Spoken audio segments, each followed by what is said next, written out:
La deuxième chose, et il y en a plein qui vont dire, mais moi, là, le sel, mon hypertension, c'est épouvantable, je peux pas mettre du sel. Bien, il en faut quand même du sel dans notre corps. Et si on mange santé, veut pas, dans les aliments qu'on achète, il n'y en a pas de base. Aux dernières nouvelles, il n'y a pas eu de sel ajouté dans les épinards, vous comprenez?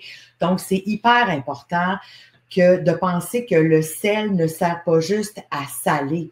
Ça révèle les saveurs naturelles. Il y a beaucoup de recettes santé qui en mettent presque pas ou seulement en fin de cuisson, mais le sel est progressif.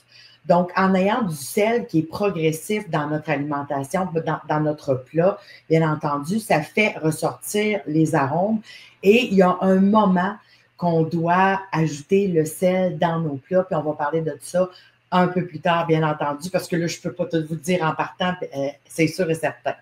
Il y a aussi l'acidité. Donc, l'acidité, comme du jus de citron, du vinaigre, du yogourt, de la crème sûre, ça va équilibrer la richesse et ça va réveiller les papilles.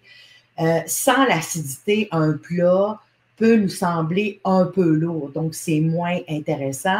Et moi, dans mes sauces brunes, même quand je fais une sauce brune, un bouillon, une sauce aux champignons, peu importe, c'est pas rare que je vais ajouter une bonne grosse cuillère à table de yogourt dans ma sauce. Vous allez voir, ça va faire toute la différence. Ça goûte pas le yogourt, mais ça apporte une touche d'acidité exceptionnelle. Et comme on jasait avec José hier dans Trop bon pour être santé, je lui disais que je mettais un petit peu de jus de citron dans ma sauce blanche. Et ça change tout dans mes papilles, dans ma bouche. C'est vraiment exceptionnel.